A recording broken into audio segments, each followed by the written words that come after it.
အခုနကကျွန်တော်မျိုးသမီးတယောက်ညီမတယောက်သူရခိုင်မျိုးသမီးတဲ့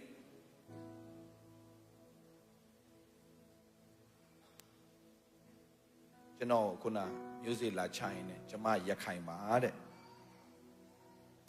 ကျွန်မမိသားစုတစုလုံးကဗုဒ္ဓဘာသာပါခုထိကျွန်မလွတ်မြောက်တာပါဒါပေမဲ့ဆရာတဲ့ကျွန်မမိသားစုကခုထိဗုဒ္ဓဘာသာဖြစ်ပေမဲ့ဆရာရဲ့တရားဟောချက်တွေအားဖြင့်ကျွန်မရဲ့မိသားစုတွေကအခုလုပ်ငန်းတွေကျွယ်ဝလာတယ်တဲ့လုပ်ငန်းတွေအောင်မြင်လာပြီးတော့ဝင်ငွေတွေကောင်းလာတယ်တဲ့ဒါပေမဲ့သူတို့ဗုဒ္ဓဘာသာပဲ still ဒါပေမဲ့ဆရာတရားဟောချက်တွေကိုနားထောင်ပြီးတော့မှတကယ်လက်တွေ့လုပ်တဲ့အခါမှာတတ်တည်ရနေတယ်တဲ့ဘာလို့လဲကွယ်ဒီထဲမှာဘာလို့လဲအခုနဆရာအဲ့ပြန်ဒီသူမလာပါအောင်လာပါအောက်ကိုဆင်းလာပါသူ့မိုက်ခရိုဖုန်းလေးပေးပါ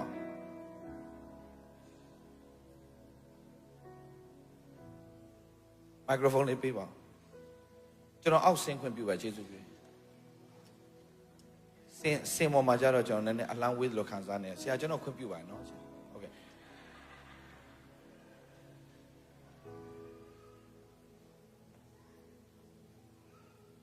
နာမည်ဘယ်လိုခေါ်လဲကွယ်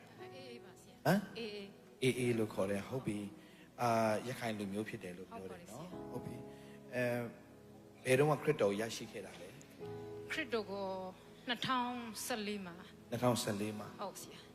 မြန်မာပြည်မှာလာအဲ့တော့မလေးရှားမှာပါဆရာမလေးရှားမှာဘယ်တင်းတော်မှာပါဝင်ခဲ့လဲမလေးရှားမှာ KLBC မှာပါဝင်တယ်ပါဝင်တယ်ဘယ်လိုခရစ်တော်ရရှိသွားလဲပြောပြပါအောင်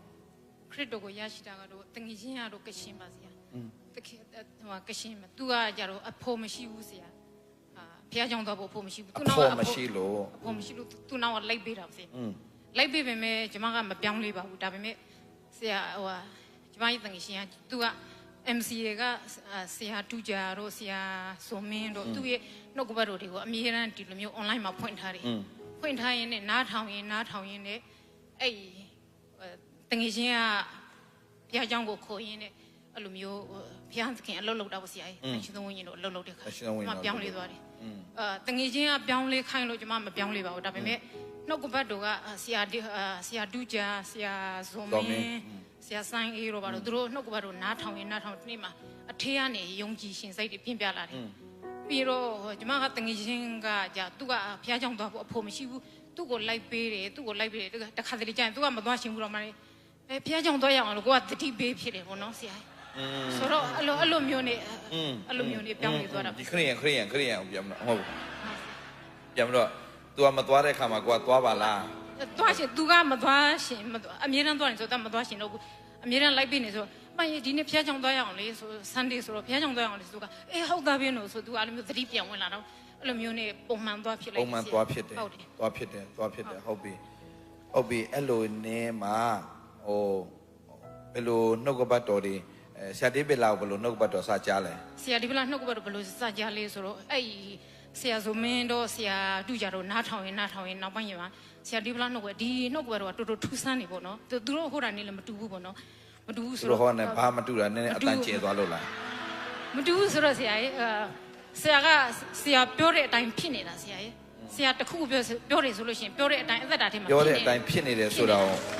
ဘယ်လိုမြင်တွေ့ရလဲဘယ်လိုမြင်တွေ့ရဆိုဆရာရဲ့အသက်တွေအဖြစ်မြင်ရတယ်ဆရာရဲ့ဆရာပြောတဲ့အတိုင်းလေးတကယ်လုပ်တဲ့အတိုင်းလေးတကယ်ဖြစ်တယ်ဆိုတော့အဲ့အတိုင်းကျွန်မယုံတယ်ဆရာရဲ့ဟုတ်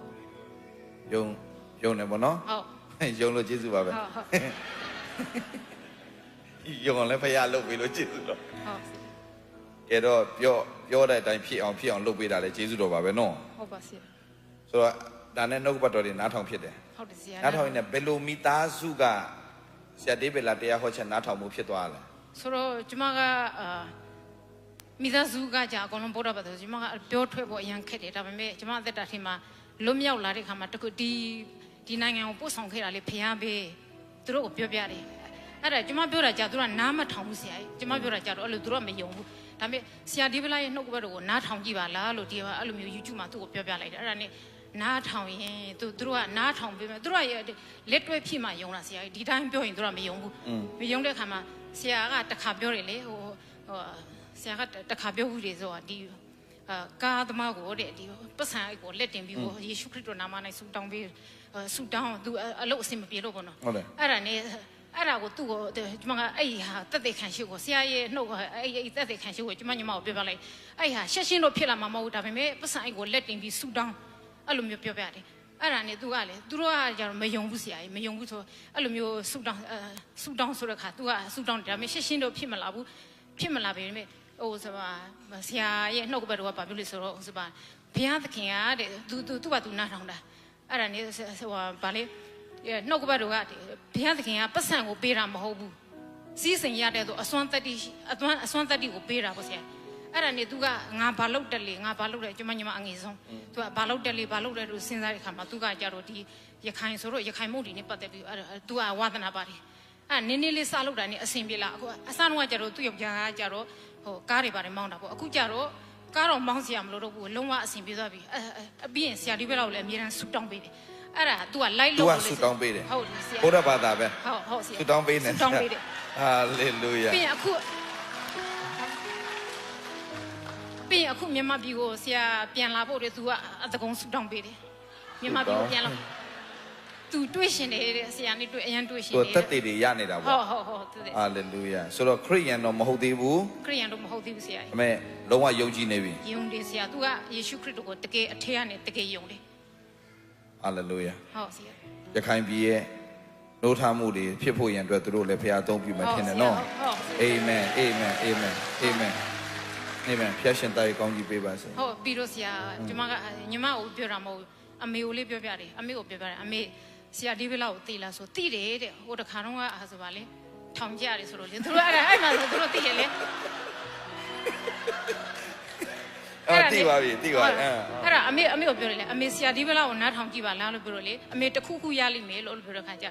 အဲ့ဒါနဲ့ तू ကနားထောင်ပြီးနားထောင်လို့ပါပြောဆိုတော့တူတူကောင်းတယ်တော့အာရပါရ तू တရားဟောတာတူတူခွန်အားရတယ်တဲ့အဲ့ဒါဗုဒ္ဓဘာသာပါဆရာဗုဒ္ဓဘာသာနော်အခုနားထောင်နေပြီမိသားစုလည်းနားထောင်နေပြီဟာလေလုယာဘုရားစကားပြောတိုင်းမှာဆရာဒီဘက်လောက်အကြောင်းမပါလို့ကိုမရဘူးဖုံးဆက်တိုင်းမှာမပါလို့သူတို့လည်းပဲကိုတော်တော်ယုံကြည်နေပြီဟာလေလုယာကျွန်မမိသားစုကအကုန်လုံးကဗုဒ္ဓဘာသာပဲဒါပေမဲ့ဆရာဒီဘက်လောက်ဆိုရင်အကုန်သိတယ်ဟာလေလုယာဆရာဒီဘက်လောက်ရဲ့တရှင်းတွေကိုကျွန်မရဲ့ဒူလေးတွေအကုန်ရတယ်အဲ့လိုမျိုးဗုဒ္ဓဘာသာပဲဗုဒ္ဓဘာသာပဲဆရာရခိုင်ပြည်နိုးထားမှုအတွက်ဒီမိသားစုဘုရားအသုံးပြုမယ်တင်တယ်ဟုတ်ဆရာအာမင် thank you ရခင်တိုင်ကောင်းကြီးပေးပါစေနော် thank you hallelujah ခရိယန်တွေကတော့ဝေဖန်နေတဲ့အချိန်မှာဗုဒ္ဓဘာသာတွေကတတ်တယ်ရတယ်